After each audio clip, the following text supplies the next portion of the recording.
Y vamos a continuar con nuestra serie de estudios preparados para vivir en victoria. Y el tema de hoy se llama Venciendo la ansiedad y la pasividad. Estas son dos realidades muy fuertes en nuestras vidas. Es la ansiedad. Vivimos en un mundo, hermanos, donde estamos bombardeados con un montonal de información, de rumores, de noticias, que se va a calentar el planeta, que hay recesión, que hay guerra por allá, que hay tantas cosas, ¿verdad? Que el clima, ¿verdad? Muchas personas, ¿y por qué ahora hace frío? ¿Y por qué hace calor? ¿Y por qué está tibio? ¿Y por qué llueve? ¿Por qué no llueve? Estamos siempre en esta hiperalertas, ¿verdad? De muchas cosas. Y eso genera mucha ansiedad. Pero no solamente eso, sino la Biblia habla de que hay un enemigo real. Y quiero leer pues el pasaje que nos corresponde el día de hoy. Primera de Pedro 5, 7 al 8 dice: echen sobre Él, o sea, sobre Dios, sobre el Padre, toda su ansiedad, porque Él tiene cuidado de ustedes. Sean sobrios y velen, porque su adversario, el diablo, como león rugiente, anda alrededor buscando a quien devorar.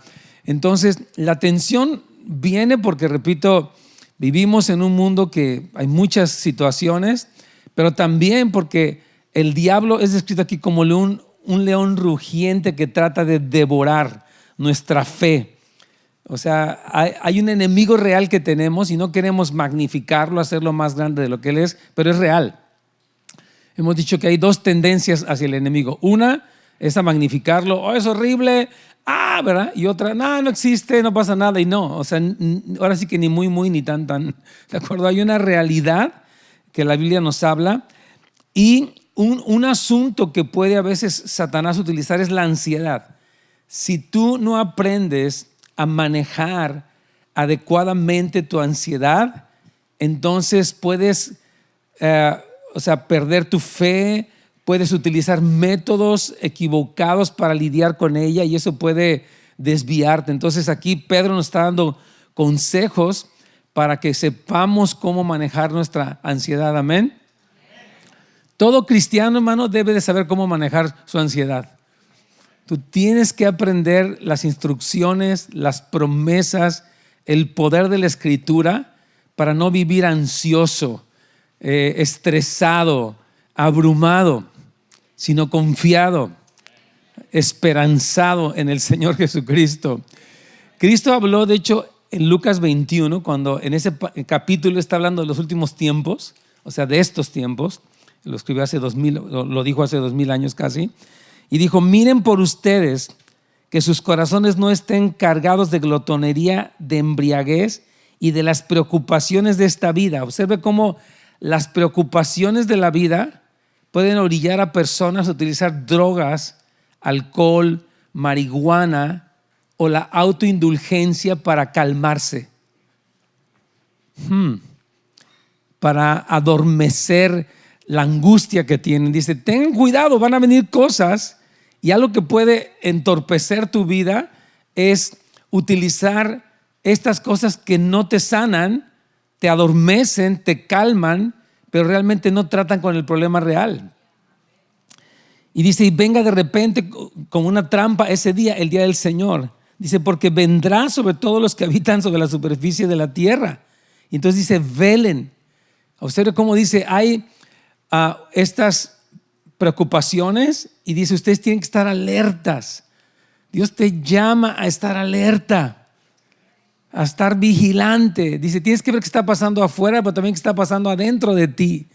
Cómo estás manejando las cosas, te confundes, te debilitas, te alejas, o qué es lo que está pasando. Dice: velen en todo tiempo. Y como dice, velen orando. O sea que el que una persona esté alerta como cristiano le lleva a orar. Y yo quiero, como siempre, insistirte, hermano y hermana querida, ten tu tiempo con el Señor. Viviendo en el mundo que vivimos, con los desafíos que tenemos, no es posible que no tengamos una vida de oración sólida. Tú puedes estar ocupadísimo, presionadísimo, pero si no oras vas a estar más ocupado y más presionado. Si tú oras vas a tener la sabiduría de Dios, la paz de Dios, la gracia de Dios sobre de ti. Entonces dice: hermanos, velen y oren. De verdad, yo quiero animarte que esta semana en tu calendario, en tu agenda, pongas tus tiempos de oración, porque eso va a hacer una gran diferencia en tu vida, en tu negocio, en tu familia. Personas que oran pueden ver la manifestación del reino. Los que no oran se pierden eso. Santiago dice, no tienes porque no pides. Y cuando pides, pides mal. Entonces, aprende a orar bien y entonces vas a tener los recursos del reino de los cielos en tu vida. Y dice, oran para que tengan fuerzas para escapar de todas estas cosas que van a suceder. O sea, si van a suceder cosas en el mundo, están sucediendo cosas, lo estamos viendo diariamente, leyes y locuras, perversión y todo. Entonces dice, si tú oras y velas, tú vas a poder estar firme, vas a escapar de esa dificultad. No que escapes del mundo, porque estamos aquí, pero vas a poder seguir firme. Amén. Y si puedan estar en pie delante del Hijo del Hombre. Entonces mire cómo Cristo coloca estas palabras juntas, ¿verdad? El asunto de la presión y de la embriaguez. O sea, dice, hay una tendencia o una tentación de decir, bueno, es que estoy muy estresado. Y la gente dice, me voy a echar una cervecita. O los jóvenes ahora, ¿verdad? Yo les decía que estoy sorprendido de que en los últimos años en Los Ángeles han pasado dos cosas, ¿no? Sobre todo aquí en el Valle, los que vivimos aquí, ¿no? Vemos taquerías por todos lados, ahora sí que uno, casi en cada esquina. Digo, antes no había y ahora por todas las esquinas ahí está un puesto de tacos. ¿Sí han visto eso? ¡Wow! Es raro. O sea, está padre, pero a la vez es raro porque como que había un poco más de restricciones de salubridad y ahora pues ya por todos lados hay taquerías. Pero bueno. Y la otra cosa que hay muchos son estos expendios de marihuana, ¿sí han visto? Increíble, o sea, wow, yo digo, ¿cómo es que el gobierno puso a disposición de la ciudadanía de manera legal una droga que los va a hacer adictos, que les impide lidiar con la vida, que les puede abrir la puerta a otras drogas más fuertes, que da acceso a toda la población? Obviamente se supone que mayores de 18 años. Y digo, ¿cómo alguien puede hacer algo así, verdad?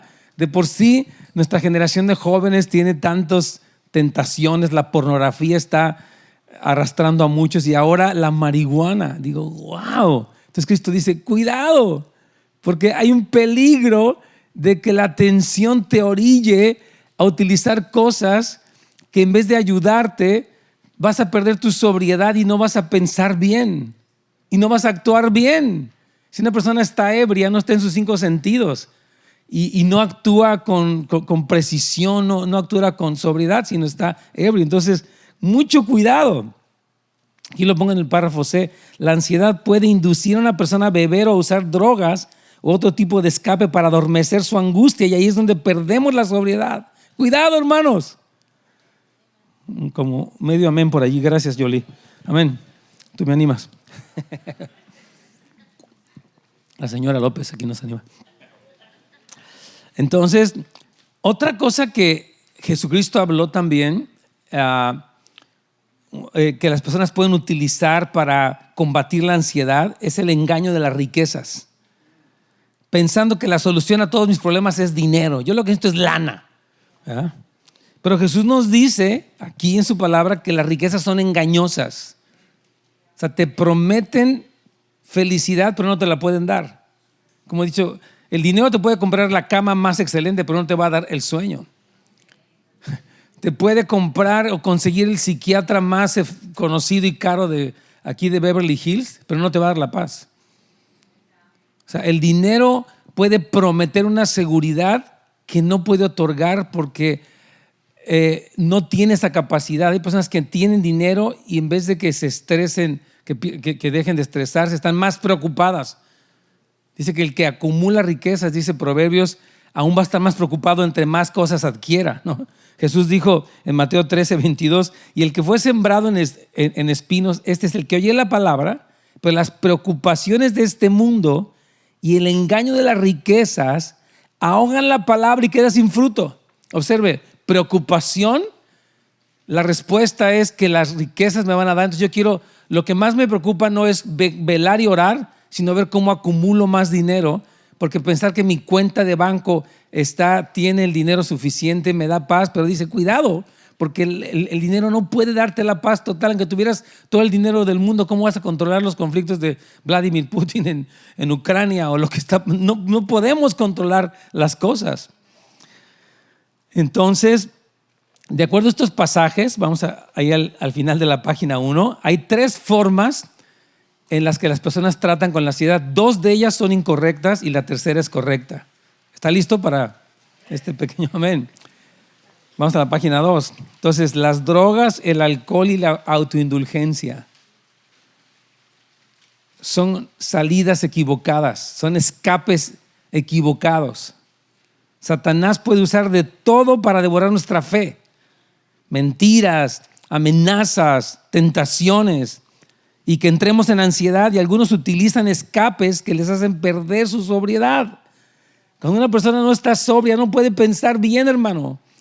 Está afectada, no está en sus 5 sentidos. Entonces dice el Señor, no utilices esas cosas. Amén. La segunda cosa es el dinero, ya lo veíamos ahorita. Las riquezas son engañosas porque prometen felicidad, y en vez de velar, puedes estar viendo cuánto dinero consigues, ¿verdad? Como si la riqueza pudiera aliviar la ansiedad completamente. O sea, el dinero sí es una bendición y Dios nos quiere bendecir, amén. Pero el dinero no puede solucionar todos estos problemas, y por eso dice la Biblia, más buscad primeramente el reino de Dios y su justicia, y las demás cosas te serán añadidas. Ahora, la tercera forma y la correcta es con el Señor. Este pasaje dije, echen su ansiedad sobre Dios. Yo te quiero hacer una pregunta esta mañana. ¿Qué tan efectiva es tu vida de oración al punto que sí puedes descargar tu corazón de ansiedad cuando oras? Es una muy buena pregunta, o sea, porque a veces podemos orar y estamos pensando en muchas cosas. Ya oré, pero salgo del lugar de oración preocupado, estresado. Dice, aprende a echar tu ansiedad. O sea, a través de un acto de fe, dice, Señor, yo lo pongo en tus manos. Yo confío, yo descanso en ti. Amén. Dice, Él cuida de ti. Cristo dijo en ese famoso pasaje de Mateo 6, dice, mire, si Dios cuida de los pájaros, ¿qué no cuidará de ustedes? Dice, ustedes son más importantes, valen más que muchos pájaros. Dice, si Dios viste las flores del campo, que las ves así, increíbles las flores. Tuvimos una temporada muy grande de flores, ¿verdad? Este año, increíble cómo estuvo floreando las rosas y todas las plantitas, estuvo precioso. Dice, bueno, el Señor las vistió así y después se secan y ya. Dice, ¿cómo no va a ser lo mismo con ustedes? Dice, Señor, tú tienes que saber cuán valioso eres para Dios en Cristo Jesús. Cuán importante eres para Dios. Tus asuntos le interesan a Dios. Entonces por eso puedes decir, Señor, yo no me voy a preocupar. Yo voy a confiar que tú cuidas de mí, que a ti te interesa lo que a mí me interesa. Y de esa manera no vivo sobrecargado. Hay muchas personas, fíjese bien, que justifican su mal carácter porque están estresados. Es que ando muy estresado y me peleé con mi esposa porque pues ando mal. Pues no, tú eres cristiano, ¿no? Sí. Bueno, entonces, amén. Entonces entrega tu ansiedad, descárgala. Dice el Señor, echen su ansiedad sobre Él porque Él tiene cuidado de ustedes. Esa es la manera de lidiar con la ansiedad, hermanos. Esa es la manera bíblica. Hablaba hace tiempo con una pareja y me decía, fíjese, me decía, yo estoy estresada en la casa con los niños. Y él me decía, yo llego estresado del trabajo. Entonces, a ver, ¿qué estrés es más importante? ¿El estrés de ella o el estrés mío?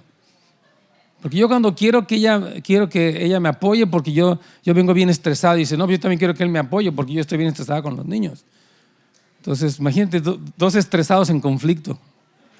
Eso termina siendo una guerra, hermanos, de gritos y de cosas feas. Ya estoy estresado, pues yo más, y sácate. ¡Wow! ¡Qué horrible! Entonces, los cristianos debemos aprender a descargar nuestro estrés, a confiar en el Señor para no caer en las trampas del diablo. Amén. Muy bien. Punto número 2 de esta mañana. El cuidado de Dios, esto es muy importante, nos lleva a vencer la pasividad. Miren, hermanos, vivimos en un mundo en el que nos están enseñando a ser pasivos. O sea, nos sentamos frente a pantallas y... O sea, como que hay mucha pasividad. Las personas están frente a sus pantallas y lo más que ven son sus dedos gordos o el dedito así, no están así. Entonces, la Biblia nos dice que Dios sí nos cuida y que sí le importamos y que sí nos fortalece. Pero eso nos hace entonces tomar nuestra posición y resistir al diablo. El cuidado de Dios no quiere decir que tú te descuidas. Quiere decir que tú aprovechas su cuidado para ser activo, proactivo, tomar iniciativa en tu vida cristiana. Entonces vamos a explicar un poco esto para que le quede muy claro.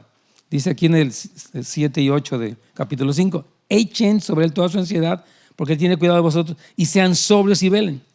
Entonces muchas personas tienen sus propias ideas acerca de lo que implica que Dios nos cuida y lo que nos corresponde hacer. Dicen, pues si ya Dios me cuida, pues entonces ya para qué me preocupo. Ya, sí te cuida, pero Él va a hacer cosas por ti, pero hay cosas que a ti te corresponden hacer que Dios no va a hacer por ti. De la manera que tú no puedes hacer por ti lo que a Dios le toca hacer, Dios tampoco va a hacer por ti lo que a ti te toca hacer. Ya, es lógico, ¿no? Entonces, cuando echamos nuestras ansiedades en el Padre Celestial, somos libres de la preocupación y el resultado no es ser cristianos descuidados, sino cristianos sobrios, que velan, que aprovechan la gracia que Dios nos da. Amén. Entonces, como cristiano que sabes que Dios está contigo, no luchas porque estás ansioso, sino para estar alerta. Porque sabes que Dios te respalda y que Él pelea contigo. Amén. Fíjese, siempre que una persona, hemos hablado aquí de lo que es la gracia, quiero reiterarlo, la gracia es el poder inmerecido que Dios nos otorga para llenar nuestros vacíos. Esa es la gracia de Dios. Pero la gracia se derrama y lo que la gracia hace es activarnos. Amén. Por ejemplo, Pedro dice en lo que hemos leído anteriormente, cada uno ponga al servicio de los demás el don que ha recibido como buenos administradores de la multiforme gracia de Dios. O sea, dice, Dios en su gracia te dio cosas, te las regaló. Ahora ponlos al servicio, actívate. Amén. Entra en acción. Dice, si alguien habla, hable conforme a las palabras que Dios te da palabras no para que te las guardes, te las da para que las hables. Dice, si alguien presta servicios, sirva conforme al poder que Dios te da.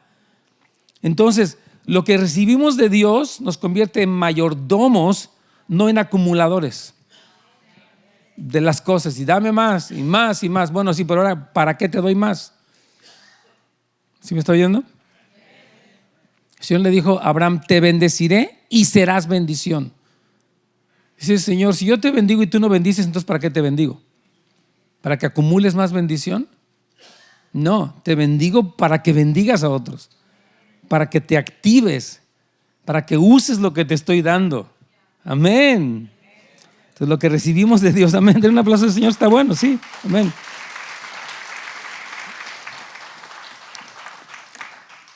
Lo que recibimos de Dios nos convierte en mayordomos, como decía aquí, ¿no?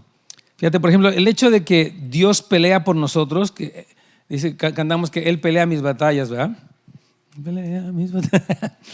Pero eso no me hace que yo diga, bueno, ya que Él pelea, yo me voy a echar a dormir. No, como Él pelea, yo también peleo. Amén. Fíjate cómo dice Filipenses 2:13, amo ese versículo.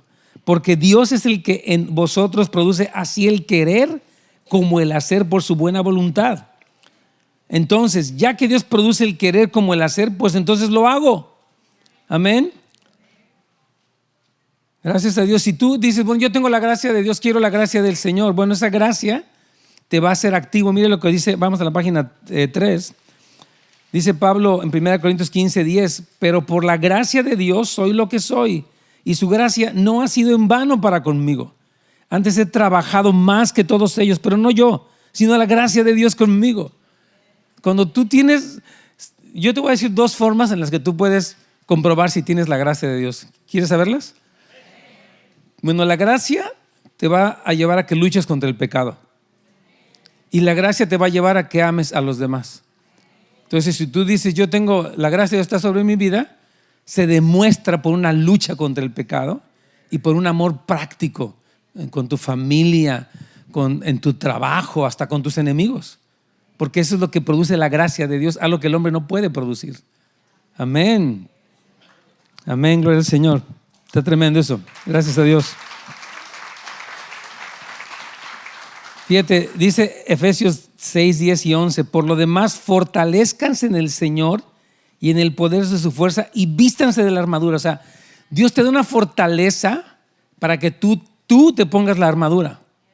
Efesios 6 habla acerca de que te pongas el yelmo de la salvación, que te pongas la coraza de justicia, que te pongas el cinto de la verdad, el calzado del evangelio, que tomes tu escudo de la fe para apagar los dardos de fuego del maligno y que tomes la espada del Espíritu como un instrumento de ataque contra los argumentos de Satanás. Entonces, la fortaleza de Dios te hace vestirte así para soportar las cosas que Satanás echa en contra tuya. Amén. Eso es lo que hace la gracia de Dios, hermanos. Y la fortaleza de Dios. Entonces, vamos a ir a un tercer punto esta mañana es, ¿puede el diablo devorar a un cristiano? ¿Usted qué piensa? Unos dicen que no, el auditorio está dividido. Unos dicen que no, otros dicen que sí. ¿Cuántos creen que no lo puede devorar? ¿Cuántos creen que sí lo puede devorar? Ganaron los que sí lo pueden. Bueno, no es por democracia aquí, pero dice aquí, fíjate, su adversario el diablo como león rugiente anda alrededor buscando a quien devorar. Entonces, Pedro nos dice que el diablo sí está buscando a quien devorar. La pregunta es, ¿quiénes van a ser esas presas que se permitieron ser devoradas por el diablo? El peligro es real, hermanos. El peligro es real. Pero aquí nos da la respuesta. No te deja espantado de que, ay, pobre de ti, el diablo es horrible. No, te dice, resístelo. Ahora, ¿cómo lo resistes? Firme en la fe. Seguro en lo que has creído. No perdiendo la fe. Conquistando toda duda. Creyendo en el Señor. Así tú resistes al diablo cuando te paras firme en las convicciones de la palabra de Dios. A pesar de lo que pase. A pesar de la aparente contradicción, de la lucha, de la escasez. No dices, híjole, pues ¿dónde está Dios? Y pues no, que Dios me ama. No. Yo confío en Dios. Yo sé que Dios está conmigo. Yo sé que Él está por mí. Amén. Ahora, una pregunta interesante aquí es, ¿por qué si el diablo te quiere devorar o quiere devorar al cristiano, por qué ruge? Normalmente vemos, fíjese bien, en los documentales no se los haya visto, cuando un leopardo, un tigre, un león mismo quiere atrapar una presa, es muy sigiloso, ¿verdad? Ellos no hacen ruido, porque si un venadito escucha al león, no se va a quedar de que, hola, buenas tardes, no se va a correr de ahí, una gacela. Entonces, incluso los leones se colocan del lado opuesto al viento para que no, o sea, porque si el animal está aquí y está soplando el viento y huelen que hay un león, ellos huyen, tienen un olfato muy sensible. Entonces, ¿por qué dice aquí Pedro que Satanás ruge? Y tenemos que entender que Satanás opera de varias maneras, y es importante que todos entendamos esto que la Biblia enseña. Satanás es descrito como una serpiente astuta, sutil, engañosa, sigilosa. Puede engañar al hombre a través de, ¿qué tiene de malo que hagas esto?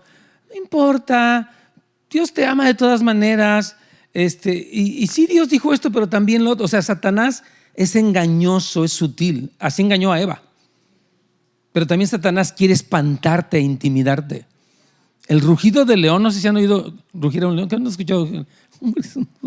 Es una potencia que tienen. Es una cosa así, pero fuerte, intensa. Y Satanás, una de sus armas es o engañarte a través de la sutileza, o la otra es intimidarte a través de algo que esto va a ser horrible, te van a atacar, tu familia se va a perder. Satanás ruge para espantar al cristiano. Entonces, aquí está diciendo Pedro que en este caso habla de los ataques frontales de Satanás contra los cristianos. Qué tremendo, ¿eh? Entonces, el rugir del diablo, repito, es la intimidación. no necesariamente siempre es un engaño sigiloso de codicia, lujuria, sino una muchedumbre de personas que dicen: ustedes los cristianos están mal, los vamos a meter a la cárcel, tus hijos van a ser nuestros y no vas a escapar del sistema.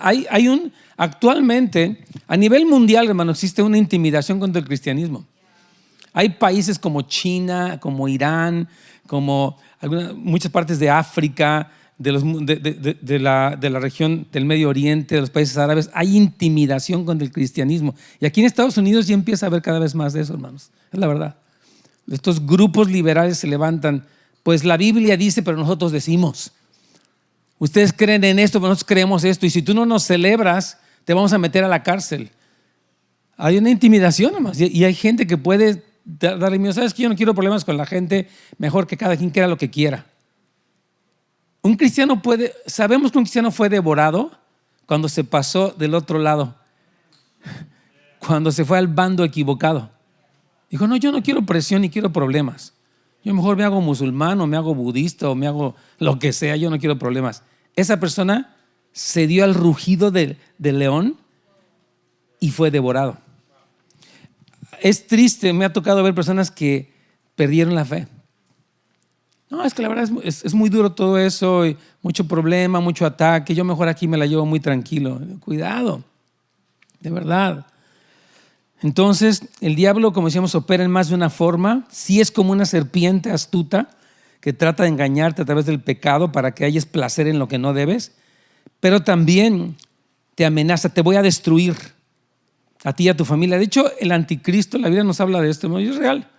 Dice que en el fin del tiempo, cuando aparezca este hombre de pecado a nivel político y económico mundial, él va a decir que los que no se pongan la marca de la bestia, el número o el nombre, no van a poder comprar ni vender. Y él va a intimidar. De hecho, en China hay un sistema, no sé si ustedes sepan, actualmente de lo que es reconocimiento facial, y usted está siendo monitoreado todo el tiempo. Si usted se porta, y todos los ciudadanos chinos tienen un score donde si usted va a la iglesia pierde puntos y se le limita la compra de cosas y se le limita que salga de ciertas áreas porque el gobierno está presionando por controlar. Y si una persona de plano se resiste al sistema comunista, puede ser llevada a una cárcel donde hay estos lavados de cerebro. O sea, estas cosas están pasando. No estoy siendo exagerado, usted puede leerlo, es una realidad. Entonces, la intimidación del enemigo es real. Pero tú no debes de tener miedo, porque el Señor cuida de ti. Tú no vas a estar ansioso, ni temeroso, ni intimidado. Hermanos, la autoridad suprema la tiene el Señor, no Satanás. El que está sentado en el trono no es el diablo, es Cristo. Amén. El nombre que es sobre todo nombre es el nombre de Cristo. Amén. Entonces, Dios nos ha dado una estrategia, hermanos, para vencer al maligno en su intento por destruirnos, y más nos vale que lo usemos. O sea, todo esto que Pedro está hablando aquí el día de hoy, estamos hablando en estos versículos, dice: ok, echa tu ansiedad, sé sobrio, o sea, no te dejes perder tu sobriedad con otras cosas, vela, o sea, está alerta y resiste al diablo estando firme en la fe. A veces personas piensan que resistir al diablo es empezar a reprender demonios. Reprendo al demonio de no sé qué. No. Más bien, reconoce sus esquemas, sus acechanzas y mantente firme en la fe. Y cuida tu corazón. ¿Cómo estás manejando tu ansiedad? ¿Qué tanto estás intimidado por el temor al futuro, temor a la muerte, temor al qué dirán, temor a la pobreza? ¿Qué tanto la intimidación está afectándote? Porque ese es un lugar peligroso. Amén. Es importante. Entonces, podemos darnos cuenta que una persona que no resistió firme en la fe, cuando accede a la presión y se va al otro lado opuesto. Vamos a la página 4, por favor. Una cosa que Pedro dijo que a mí me encanta, que nos da mucha seguridad, lo dijo en el capítulo 1, y me encanta recordar las cosas que hemos visto en esta carta, porque han sido muchas. Ya llevamos no sé cuántos meses con este libro, pero está buenísimo. Tú debes de saber que Dios ha prometido guardarte. Amén. Mire, Dios, dice la Biblia, ahorita lo vamos a leer, nos dio nos ha dado una herencia que no está contaminada, que no se devalúa, que está en los cielos y que Dios ha prometido que esa parte de nuestra salvación, yo quiero decirles esto, miren, nosotros estamos viendo actualmente parte de nuestra salvación. Muchos hemos visto que vencimos las adicciones, que nuestra familia está siendo restaurada, que tenemos la paz de Dios. Muchos hemos visto esto, ¿ven? Es una parte de la salvación. Pero viene otra más, la parte más gloriosa de nuestra salvación la vamos a ver en el regreso de Cristo a la tierra. Y el Señor promete guardarnos, pero mire, hay una pequeña condición allí, y se lo voy a leer. Dice 1 Pedro 1, 3 al 5, bendito sea el Dios y Padre de nuestro Señor Jesucristo, quien según su grande misericordia nos ha hecho nacer de nuevo. ¿Cuántos han nacido de nuevo en Cristo? Amén. Para una esperanza viva. Nuestra esperanza no es ilusa, no es fugaz, está viva. ¿Por qué? Por la resurrección de Jesucristo entre los muertos.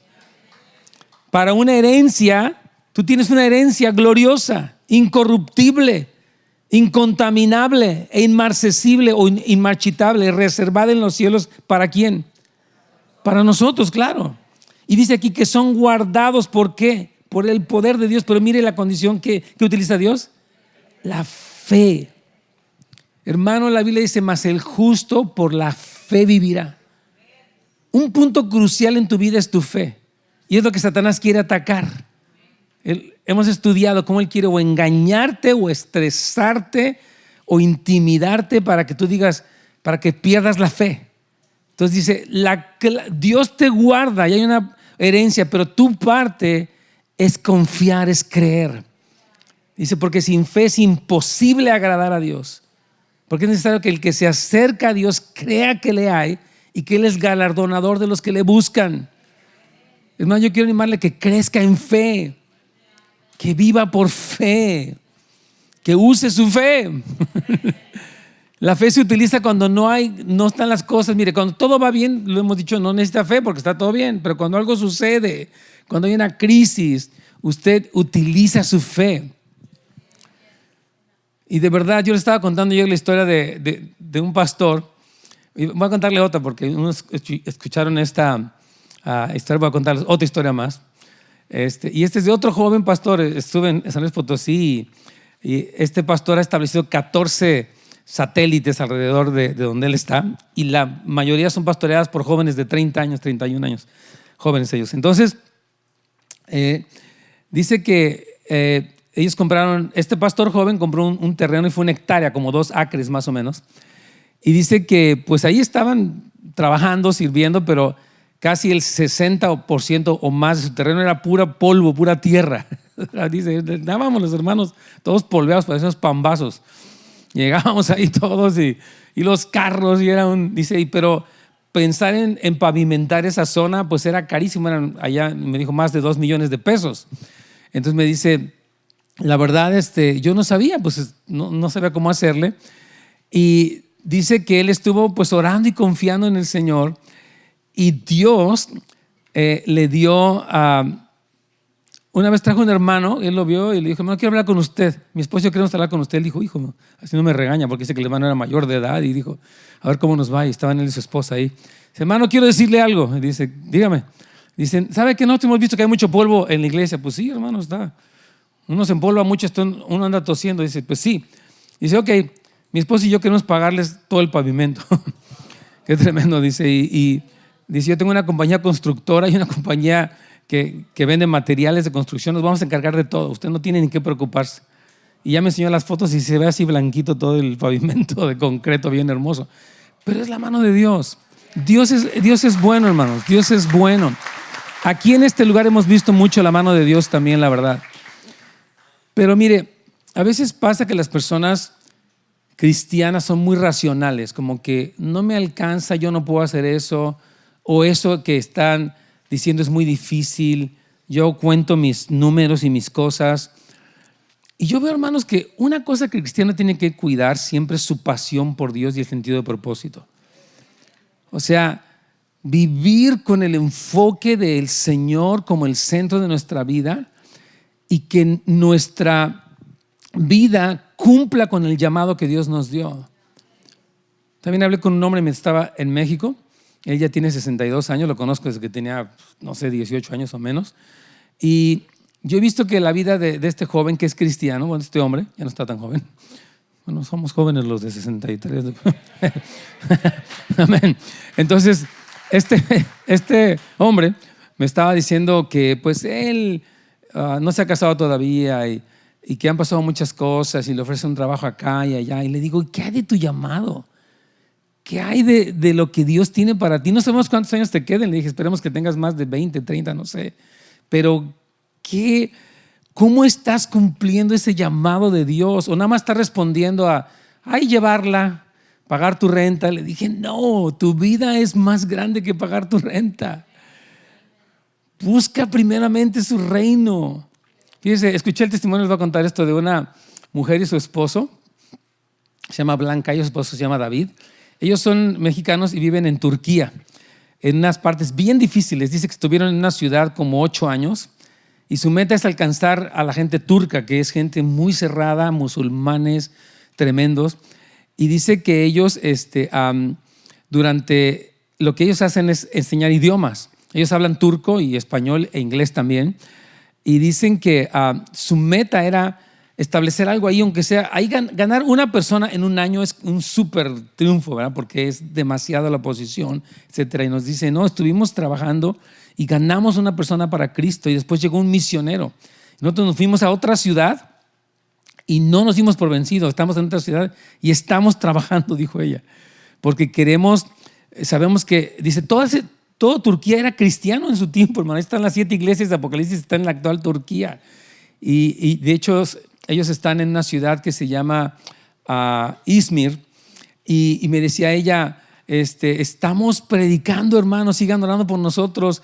Y aunque es un ambiente difícil, ellos han entendido su llamado y están enfocados junto con su esposo a seguir haciendo la obra del Señor y están utilizando el mundo de los negocios para poder a través de eso llegar a personas. Y digo, qué bendición. Ella ya tiene como sus casi 60 años y está enfocada. Dije, qué gran diferencia, ¿verdad? De alguien que ubicó el porqué y el para qué de su vida y está diciendo, Señor, ya sí tenemos necesidades y todos, pero Dios se encarga de nosotros. Y yo voy a enfocarme en seguir firme en el llamado que Dios me dio. No va a permitir que la ansiedad me mantenga anulado, me mantenga estresado, me mantenga mal y adicto a cosas donde estoy buscando la salida fácil ya porque estoy cansado. No, nosotros tenemos que aprender a vivir enfocados, hermanos queridos, en el día de Cristo, enfocados en el llamado que Dios nos dio. Por eso dice, sean sobrios, estén despiertos, estén alertas. Si hay un diablo que está tratando de intimidarte, de espantarte, de robarte la fe, pero Dios ha prometido guardarte. Pero tú tienes que utilizar tu fe. Utilicen su fe, querida iglesia. Amén.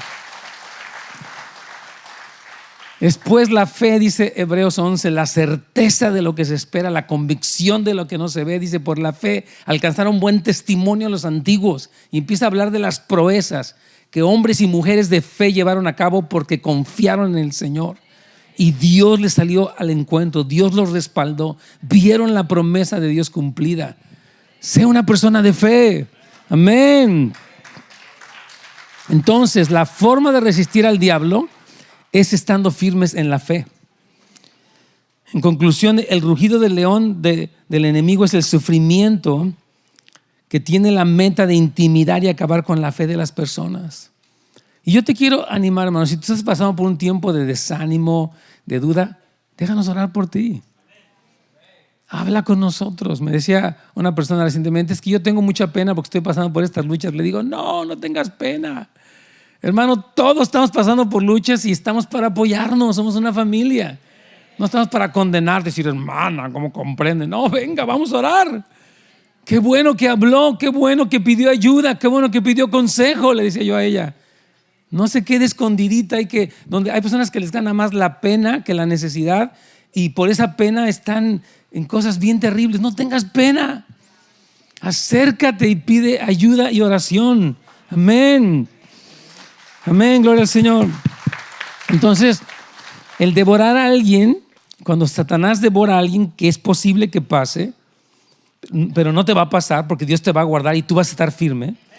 Pero lo que pasaría cuando alguien es devorado es que pierde la fe y se cambia, accede a la presión del mundo. Pues ya todo el mundo cree eso, es la moda, es la ley, y entonces pues ya ni modo. No, Jesucristo dijo: el cielo y la tierra pasarán, pero mis palabras nunca dejarán de ser. Nunca dejarán de ser, hermano. Dios no cambia de opinión. Dios no tiene que modernizarse, nada. El mundo tiene que arrepentirse y volver al diseño original de Dios. Por último, la protección de Dios es el poder que Él tiene para guardarnos, el cual nosotros abrazamos por fe. Señor, tú me vas a guardar. Yo confío que tú cuidas de mí. Soy importante para ti. Soy tu hijo. Soy tu amado. Y yo descanso en ti. No voy a estar estresado. Amén. Vamos a ponernos de pie. Vamos a orar, querida iglesia. Amén.